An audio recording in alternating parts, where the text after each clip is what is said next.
ಜಗತ್ತಿನಲ್ಲಿ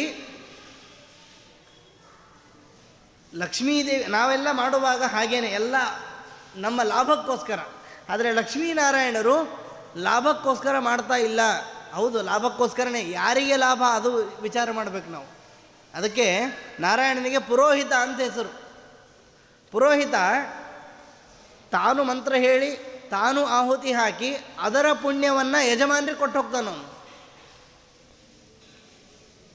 ಅಂದರೆ ನಿಮಗೆ ಒಳ್ಳೆಯದಾಗಲಿ ಅಂತ ಕರ್ಮ ಮಾಡೋದು ಇದು ಪುರೋಹಿತ. ಅಂದರೆ ಅವನಿಗೂ ಒಳ್ಳೆಯದಾಗುತ್ತೆ, ಆದರೆ ಇಲ್ಲಿ ನಾರಾಯಣನಿಗೆ ಎಕ್ಸ್ಟ್ರಾ ಒಳ್ಳೆಯದಾಗೋದಿಲ್ಲ. ಯಾಕೆಂದರೆ ಎಲ್ಲವೂ ಅವನಲ್ಲಿದೆ. ಸರ್ವಗುಣ ಪರಿಪೂರ್ಣ, ಎಲ್ಲ ಆನಂದಪೂರ್ಣ, ಕಲ್ಯಾಣ ಗುಣಪೂರ್ಣ ಅಂತ ನಾವು ನಾರಾಯಣನನ್ನು ಕರಿತೇವೆ. ನಾರಾಯಣ ಅಂದರೂ ಅದೇನೆ, ಎಲ್ಲವನ್ನ ಹೊತ್ತವನು ಅಂತ. ಅದಕ್ಕೆ ಶಾಸ್ತ್ರಕಾರರು ಹೇಳ್ತಾರೆ, ನನ್ನನ್ನು ಯಾಕೆ ಸೃಷ್ಟಿ ಮಾಡಿದಾರಿ ಅಂತ ಯಾರೋ ಕೇಳಿದರು. ಆದರೂ ಜಗತ್ ಸೃಷ್ಟಿಯಾಗಲಿ, ಎಲ್ಲರೂ ಸೃಷ್ಟಿಯಾಗಲಿ, ನಾನು ಸೃಷ್ಟಿಯಾಗಬಾರ್ದಾಗಿತ್ತು, ಆರಾಮವಾಗಿದ್ದೆ ನಾನು ಅಂತ. ಎಲ್ಲೋ ಜೀವರಾಶಿಯಾಗಿ ಏನೋ ಜೀವ ಎಲ್ಲೋ ಒಂದು ಕಡೆ ಅಲ್ದಾಡ್ತಾ ಇತ್ತು, ನಾನು ಚೆನ್ನಾಗಿದ್ದೆ, ನನ್ನನ್ನು ಈ ಸೃಷ್ಟಿ ಯಾಕೆ ತಂದ ದೇವರು ಅಂತಂದರೆ, ನೀನು ಚೆನ್ನಾಗಿರಲಿಲ್ಲ, ನೀನು ಒದ್ದಾಡ್ತಾ ಇದ್ದಿ ಅಂತಲೇ ಸೃಷ್ಟಿಗೆ ತಂದಿದ್ದು. ಅದಕ್ಕೊಂದು ಉದಾಹರಣೆ ಹೇಳ್ತಾರೆ. ಒಬ್ಬ ಯಾರೋ ಹುಡುಗ, ಒಂದು 5-6 ವರ್ಷದ ಬಾಲಕ, ಅವನು ಎಲ್ಲೋ ಹೀಗೆ ತಿರುಗಾಡ್ತಾ ಇದ್ದಂತೆ. ರಸ್ತೆಯಲ್ಲಿ ನೋಡಿದಾಗ ಏನಂತೀವಿ ನಾವು, ಯಾರಪ್ಪ ನೀನು, ನಿಮ್ಮ ಮನೆ ಎಲ್ಲಿದೆ, ನಿಮ್ಮ ಅಪ್ಪ ಅಮ್ಮ ಯಾರು, ನೀನು ಇಲ್ಲಿ ಯಾಕೆ ಬಂದು, ಇಲ್ಲಿ ಹಾದಿ ತಪ್ಪಿ ಬಂದೆ ಅಂತ ನಾವು ಅಲ್ವಾ. ಅವಾಗ ಏನು ಮಾಡ್ತೀವಿ ನಾವು, ಇದು ಮಾನವೀಯತೆ ಇದ್ದರೆ, ಒಳ್ಳೆತನ ಇದ್ದರೆ, ಯಾರ ಹುಡುಗರಿ ಅವನ ಹಣೆ ಬರ, ನಮ್ಮದೇ ನಮಗಾಗಿದೆ, EMI ಕಟ್ಟಬೇಕು, ನಮ್ಮ ನಾಳೆ ಕೆಲಸ ಇದೆ ಅಂತ ನಾವು ಹೋದರೆ ಉಪಯೋಗ ಇಲ್ಲ. ಅಂದರೆ ದೇವರಿಗೆ ಕರುಣೆ ಎಷ್ಟಿರ್ಬೋದು ಊಹೆ ಮಾಡ್ಕೊಳ್ರಿ. ಒಬ್ಬ ಜೀವನನ್ನಲ್ಲ, ಹಿಂದೆ ಎಷ್ಟೋ ಬ್ರಹ್ಮದೇವರಾಗಿ ಹೋಗಿದ್ದಾರೆ, ಇನ್ನು ಮುಂದೆ ಎಷ್ಟೋ ಬ್ರಹ್ಮದೇವರು. ಅದು ಅನ್ಲಿಮಿಟೆಡ್. ಮತ್ತು ಸೃಷ್ಟಿ ಮುಗೀತು, ಇವತ್ತಿಗೆ ಆರಾಮ ಎಲ್ಲ ಖಾಲಿ ಆಯಿತು ಅಂತ ಅನ್ಕೋಬೇಡಿ, ಎಲ್ಲವೂ ಅನಂತವೇ. ಆ ಹುಡುಗನನ್ನು ಹೇಗೆ ನಾವು ಅಡ್ರೆಸ್ಸು ಮತ್ತು ಅವರ ಅಪ್ಪ ಅಮ್ಮನ ಅವರನ್ನು ಹುಡುಕಿ ನಾವು ತಲುಪಿಸ್ತೇವೆ.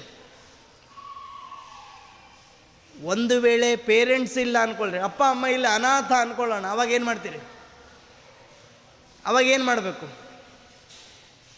ಅವಾಗ ಭಾಳ ಕರುಣೆ ಇದ್ದರೆ ಇರಲಿ ಬಿಡ್ರಿ ಅಂತ, ನಮ್ಮ ಮನೇಲೇ ಇರಲಿ ಅಂತೀವಿ.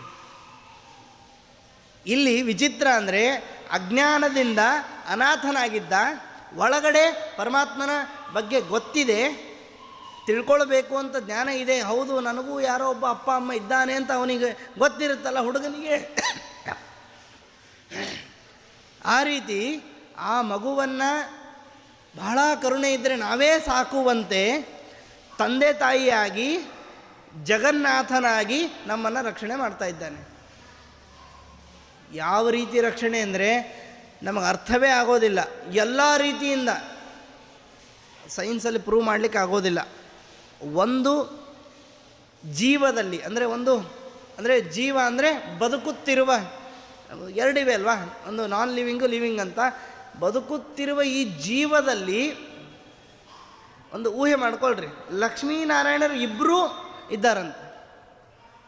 ಜೀವ ಅಂದರೆ ಅದು ಆ್ಯಟಮ್. ಆ್ಯಟಮ್ ಅನ್ನೋ ಶಬ್ದನೂ ಅಷ್ಟೇ ಆತ್ಮದಿಂದ ಬಂದದ್ದು. ಆತ್ಮ ಆ್ಯಟಮ್, ಅದೇ ಹಿಂದೆ ಮುಂದೆ ಮಾಡಿದ್ದಾರೆ. ಈಗ ತತ್, ಇದು ದಟ್ ಆಗಿದೆ ನೋಡ್ರಿ, ಸ್ಪೆಲ್ಲಿಂಗ್ ಅದೇನೆ. ಒಂದು ಜೀವದಲ್ಲಿ ನಾರಾಯಣ ಇದ್ದಾನೆ, ಸಾಧ್ಯವೇ ಇಲ್ಲ ಊಹೆ ಮಾಡ್ಕೊಳ್ಳಿಕ್ಕೆ. ಅಷ್ಟೇ ಅಲ್ಲ, ಜೀವದ ಹೊರಗೂ ಇದ್ದಾನೆ. ಇದ್ದರೆ ನಮಗೇನು ಅಂದರೆ ಜೀವಕ್ಕೋಸ್ಕರ ಇದ್ದಾನೆ. ಜೀವೋ ವಿನಯಿತ ಸಾಕ್ಷಿ. ಹಾಗೆ ಭಗವಂತ ಜ್ಞಾನಪೂರ್ವಕವಾಗಿ ಜಗತ್ತನ್ನು ಮತ್ತು ಲಕ್ಷ್ಮೀದೇವಿ ಇಬ್ಬರೂ ಸೇರಿ ಜ್ಞಾನಪೂರ್ವಕವಾಗಿ ಇದನ್ನು ಧಾರಣೆ ಮಾಡಿದ್ದಾರೆ. ಇದು ಯಾವುದೋ ಬೇಸತ್ತು ಮಾಡಿದ್ದಲ್ಲ, ಅನುಗ್ರಹಕ್ಕೋಸ್ಕರ ಮಾಡಿದ್ದು. ಏದಂ ಧಾರ್ಯತೆ ಜಗತ್. ಪ್ರತಿ ಬಾರಿಯೂ ಸೃಷ್ಟಿಯಾದಾಗ ಯಾರು ಇದನ್ನು ಧಾರಣೆ ಮಾಡ್ತಾಳೋ ಅವಳೇ ನನ್ನ ಹೆಂಡತಿ. ಇದೆಲ್ಲ ಒಂದು ರೀತಿಯಲ್ಲಿ ಒಗಟೇ ಸರಿ, ಇದು ಒಗಟಿನ ಮಾತುಗಳೇ. ನಾವಾದರೆ ಇವಳು ಯಾರು ಅಂತ ಕೇಳಿದರೆ, ಇವಳು ನನ್ನ ಹೆಂಡತಿ. ನಿಮ್ಮ ಊರು ಯಾವುದಮ್ಮ, ನಿಮ್ಮ ತವ್ರ ಮನೆ ಯಾವುದು, ಎಲ್ಲ ಕೇಳ್ತೀವಿ ನಾವು. ಇಲ್ಲಿ ಹಂಗಿಲ್ಲ, ಇವಳಿಗೆ ಏನು ಮಾಡ್ತಾಳೆ ಅಂತ ಶುರು ಮಾಡಿಬಿಟ್ಟ ದೇವರು. ಇವಳು ನಿಮ್ಮೊಳಗೂ ಇದ್ದಾಳೆ, ಇವಳು ಜಗತ್ತಿನ ಹೊರಗೂ ಇದ್ದಾಳೆ. ವಿಚಿತ್ರ, ಹೆಂಡತಿಯನ್ನು ಪರಿಚಯ ಮಾಡೋದೇ ವಿಚಿತ್ರ. ಹೀಗೆ ಇದನ್ನೇ ಪುರಂದರದಾಸರು ಹೇಳಿದ್ದು ನಮಗೆ. ಹೆಜ್ಜೆಯ ಮೇಲೊಂದು ಹೆಜ್ಜೆಯ ನಿಕ್ಕುತ್ತ ಗೆಜ್ಜೆ ಕಾಲ್ಗಳ ನಾದವ ತೋರುತ್ತ ಸಜ್ಜನ ಸಾಧು ಪೂಜೆಯ ವೇಳೆಗೆ ಮಜ್ಜಿಗೆಯೊಳಗಿನ ಬೆಣ್ಣೆ. ಮಜ್ಜಿಗೆಯೊಳಗೆ ಬೆಣ್ಣೆ ಇರುತ್ತಾ? ಶಾಸ್ತ್ರದಲ್ಲಿ 3-4 ರೀತಿ ಹೇಳ್ತಾರೆ. ಹಾಲಿನಲ್ಲಿ ಮೊಸರಿದೆ, ಹಾಲಿನಲ್ಲಿ ಬೆಣ್ಣೆ ಇದೆ, ಹಾಲಿನಲ್ಲಿ ತುಪ್ಪ ಇದೆ ಅಂತಾರೆ. ಇದೆ ಅಂದರೆ ಸಿಗೋದಿಲ್ಲ, ಕೆಲಸ ಮಾಡಬೇಕು. ಹಾಲು ನ್ಯಾಚುರಲ್ಲಾಗಿ ಸಿಗುತ್ತೆ, ಸ್ವಲ್ಪ ಅದು ಕಲಬೆರಕೆ ಆಗಿದೆ. ನಮ್ಮ ನ್ಯಾಚುರಲ್ ಅಂದರೆ ನಾವು ಹಸುವಿನಿಂದ ಬಂದ ಹಾಲನ್ನು ಇಟ್ಕೊಳ್ಳೋಣ. ಹಾಲು ಸಿಕ್ಕಿದೆ ಅಂತ ಹಾಗೆ ಇಟ್ಟರೆ ಹಾಲು ಹಾಳಾಗುತ್ತಲ್ವ. ಅದಕ್ಕೆ ಹಾಲನ್ನು ಮೊಸರು ಮಾಡಿಕೊಂಡ್ವಿ. ಮೊಸರಿಗೆ ಇನ್ನೊಂದು ನ್ಯಾಚುರಲ್ಲಿ ಸಿಗುತ್ತೆ, ಯಾವುದು ಅಂದರೆ ನೀರು. ಮೊಸರಿಗೆ ನೀರು ಹಾಕಿದರೆ ಮಜ್ಜಿಗೆ ಆಗೋದಿಲ್ಲ. ಮಜ್ಜಿಗೆ 2 ರೀತಿ ಇದೆ. ಒಂದು ಬೆಣ್ಣೆ ಬಂದ ಮೇಲೆ ಏನು ಮಜ್ಜಿಗೆ ಇದೆಯಲ್ಲ, ಅದಕ್ಕೆ ಇರೋ ಕ್ವಾಲಿಟಿನೇ ಬೇರೆ, ಅದು ಗುಣವೇ ಬೇರೆ. ಬೆಣ್ಣೆ ಬರೋ ಮುಂಚೆ ಏನು ನೀರು ಹಾಕಿ ನಾವು ಕಟ್ಟಿದ್ದೇವಲ್ವ, ಅದು ಬೇರೆಯೇ. ಅಲ್ಲಿಗೆ ನಮ್ಮ ಕೆಲಸ ಸ್ಟಾರ್ಟ್ ಆಯಿತು. ಮೊದಲು 1-2 ಬಾರಿ ತಾಯಿ ಹೇಳ್ತಾಳೆ ನಮಸ್ಕಾರ ಮಾಡು, ತಲೆ ಹಿಡಿದು ನಮಸ್ಕಾರ ಮಾಡಿಸ್ತಾಳೆ. 3ನೇ ಬಾರಿಯಿಂದ ನಾವೇ ಪ್ರಯತ್ನ ಮಾಡಬೇಕು, ಆವಾಗಲೇ ನಮಗೆ ದೇವ್ರ ಬಗ್ಗೆ ಗೊತ್ತಾಗೋದು. 3ನೇ ಬಾರಿಯೂ ತಾಯಿಯೇ ಮಗುವ ತಲೆಯನ್ನು ಬಾಗಿಸಿದರೆ ಬಿಡಮ್ಮ ಅನ್ನತ್ತದು. ಯಾಕೆ ಯಾರು ಏನೂ ಗೊತ್ತೇ ಇಲ್ಲ, ಯಾಕೆ ನಮಸ್ಕಾರ ಮಾಡಲಿ ಅನ್ನತ್ತದು. ಅಂದರೆ 3ನೇ ಅಂದರೆ 1-2 ಹೆಜ್ಜೆಯನ್ನು ಇಟ್ಟು ತೋರಿಸ್ಬೇಕು, 1-2 ಅಕ್ಷರ ಬರಿಬೇಕು, 2 ಲೆಕ್ಕ ಪೂರ್ಣ ಮಾಡಬೇಕು, 3ನೇ ಲೆಕ್ಕದಿಂದ ಮಕ್ಕಳೇ ಬರಿಬೇಕು. ಅಂದರೆ ಅಲ್ಲಿಂದ ಕರ್ಮ ಸ್ಟಾರ್ಟ್ ಆಯ್ತು ನೋಡ್ರಿ. ಮೊಸರು ನ್ಯಾಚುರಲ್ಲೇ, ಅದನ್ನೇ ನಾವು ರಾತ್ರಿ ಕೂತು ಮೊಸರನ್ನು ಮಂತ್ರಿಸಿ ಏನು ಮಾಡೋದಿಲ್ಲ, ಹಾಲಿಗೆ ಹೆಪ್ಪಾಕಿಬಿಡ್ತೀವಿ, ಮೊಸರಾಗಿಬಿಡುತ್ತೆ. ಮೊಸರಿಗೆ ನೀರು ಹಾಕಬೇಕು, ಅಂದರೆ ನೀರು ಅದು ಪ್ರಕೃತಿ ದತ್ತವಾದದ್ದು. ಮೊಸರು ರಾತ್ರಿ ರಚನೆಯಾದದ್ದು, ಅಂದರೆ ಟೈಮ್ ಬೇಕಲ್ವ. ಎಲ್ಲದಕ್ಕೂ ಕಾಲ ಅಂತ ಹೇಳ್ತೀವಲ್ಲ, ಇದೆ. ಆ ಕಾಲದ ರೂಪದಲ್ಲಿ ಲಕ್ಷ್ಮಿ ಇದ್ದಾಳೆ. ಮೊಸರು ಆದಮೇಲೆ ಏನು ಮಾಡಬೇಕು? ಪ್ರಕೃತಿ ದತ್ತವಾದ ನೀರನ್ನು ಹಾಕಿಕೊಂಡು ಕಡಿಬೇಕು. ಆ ಕಟ್ಟಿದಾಗ ಎಷ್ಟು ಕಟಿಬೇಕು ಅಂದರೆ ಬೆಣ್ಣೆ ಬರೋವರೆಗೂ ಕಡಿಬೇಕದು. ಬೆಣ್ಣೆ ಅಂದರೆ ಅಲ್ಲಿಗೆ ನಮ್ಮ ಕರ್ಮ ಆರಂಭ ಆಯಿತು. ಬೆಣ್ಣೆ ಬಂದ ಮೇಲೆ ಏನು ಮಾಡಬೇಕು? ಹಾಗೆ ಇಟ್ಟರೆ ನೋಡಿ, ಫ್ರಿಜ್ಜಲ್ಲಿಟ್ಟರು ಹಾಳಾಗತ್ತೆ ಬೆಣ್ಣೆ. ಬೆಣ್ಣೆಗೆ ಬಹಳ ದಿವಸ ಅಸ್ತಿತ್ವ ಇಲ್ಲ. ಬೆಣ್ಣೆ ತುಪ್ಪ ಆದರೆ ಚೆನ್ನಾಗಿರುತ್ತೆ, ಬಹಳ ದಿವಸ ಇಟ್ಕೊಳ್ಬೋದು. ಅಂದರೆ ಮಾಡಿದ ಕರ್ಮದ ಫಲ, ರಿಸಲ್ಟ್ ಏನಿದೆ ಅದನ್ನು ದೇವರಿಗೆ ಬಿಟ್ಟುಬಿಡ್ಬೇಕು. ಅದನ್ನೇ ಹೇಳಿದ್ದು ಕೃಷ್ಣ, ಕರ್ಮಣ್ಯೇವಾಧಿಕಾರಸ್ಥೆ ಮಾ ಫಲೇಶು ಕದಾಚನ ಅಂತ. ಯಾಕೆಂದರೆ ನೀನು ಯಾಕೆ ಕರ್ಮ ಮಾಡ್ತಾ ಇದ್ದಿ ಅಂತಲೇ ಗೊತ್ತಿಲ್ಲ, ಏನು ಮಾಡ್ತಾ ಇದ್ದಿ ಅಂತ ಪೂರ್ತಿ ಗೊತ್ತಿಲ್ಲ. ಮಾಡೋದರಲ್ಲೇ ಅರ್ಧಂಬರ್ಧ, ಆದರೆ ರಿಸಲ್ಟ್ ಮಾತ್ರ 100%. ಅದಕ್ಕೆ ರಿಸಲ್ಟ್ ಬಗ್ಗೆ ನೀವು ವಿಚಾರ ಮಾಡಬೇಡ. ಒಂದು ವೇಳೆ ನಾನು ಮಾಡುವ ಕರ್ಮಕ್ಕೆ ರಿಸಲ್ಟನ್ನು ನೀನೇ, ಅಂದರೆ ನೀನು ಮಾಡುವ ಕರ್ಮಕ್ಕೆ ನೀನೇ ಡಿಸೈಡ್ ಮಾಡೋದಾದರೆ ರಿಸಲ್ಟ್ 0. ಯಾಕೆ ಗೊತ್ತಾ? ದೇವರು ಹೇಳಿದ್ದು ಹಿಂಗೆ, ನಾವು ಎಷ್ಟು ಮಾಡ್ಬೋದು? ಒಂದು 10 ನಿಮಿಷ ಜಪ ಮಾಡಿದರೆ 10 ನಿಮಿಷ ಮುಂಚೆ ಜಪ ಕೂಡಲಿಕ್ಕೆ ಒಂದು 10 ನಿಮಿಷ ಬೇಕು ನಮಗೆ. ಮನಸ್ಸು ಎಲ್ಲೋ ಹೋಗಿರುತ್ತೆ. ಏನೋ ಒಂದು ದಾನ ಮಾಡಿದರೆ ಆದರೂ ಅದು 500 ರೂಪಾಯಿ ನೋಟ್ ಸಿಕ್ಕಿಬಿಡ್ತು, ಅದನ್ನು ಕೊಟ್ಟುಬಿಟ್ಟೆ, 20 ರೂಪಾಯಿ ನೋಟ್ ಇರಲಿಲ್ಲ ಅವತ್ತು ನನಗೆ ಅಂತ ಒಳಗಡೆ. ಅಂದರೆ ಕರ್ಮದಲ್ಲಿ ಬಹಳ ಲೋಪ ಇದೆ. ಕೆಲವೊಮ್ಮೆ ಏನು ಅಂದರೆ ಎಷ್ಟೇ ಮಾಡಿದರೂ ಕೆಲವೊಮ್ಮೆ ಭಾರಿ ಮಕ್ಕಳಾಗಲಿಕ್ಕೋಸ್ಕರ ಹೋಮ ಮಾಡೋದು ಅಂತ, ಯಜ್ಞ ಮಾಡೋದು. ಮಕ್ಕಳೇ ಆಗದೆ ಹೋದರೆ ಅವ್ರಿಗೆ ಹೇಳ್ತಾರೆ, ಎಲ್ಲ ಹಿಂದಿನ ಜನ್ಮದಲ್ಲಿ ಏನೋ ತಪ್ಪು ಮಾಡಿದ್ದಿ, ಈಗ ಎಷ್ಟೇ ಅದನ್ನು ಸರಿಪಡಿಸಿದರೂ ಹೋಗ್ತಾ ಇಲ್ಲ ಅದು ಅಂತ. ಕೆಲವೊಂದು ಜಿಡ್ಡು ಹಾಗೆ ಇರುತ್ತೆ ನೋಡ್ರಿ, ಕೊನೆಗೆ ಆ ಪಾತ್ರೆನೇ ಬಿಸಾಡಿಬಿಡ್ತೀವಿ ನಾವು ಅಲ್ವಾ. ಹೋಗೋದೇ ಇಲ್ಲ ಅದು, ಯಾವ ಸೋಪ್ ಹಾಕಿದರೂ ಹೋಗಲ್ಲ, ಏನು ಮಾಡಿದರೂ ಹೋಗಲ್ಲ. ಏನು ಮಾಡಬೇಕು? ಅದು ಬೇಡಪ್ಪ, ಅದು ಕೈ ಮುಟ್ಟಿದರೆ ಜಿಡ್ಡು ಅಂತ.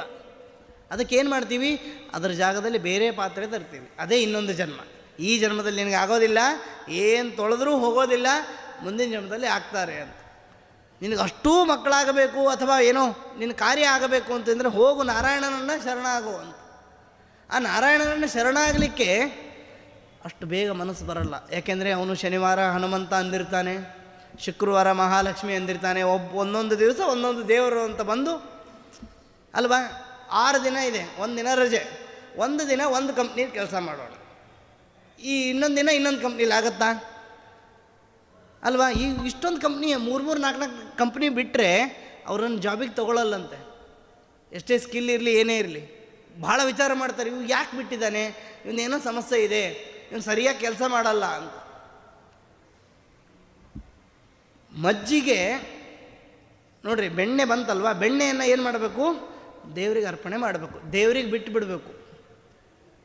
ಅದಕ್ಕೆ ನಮ್ಮಲ್ಲಿ ಬೆಣ್ಣೆ ಕಾಸುವ ತುಪ್ಪನೇ ಹೋಗಿಬಿಟ್ಟಿದೆ.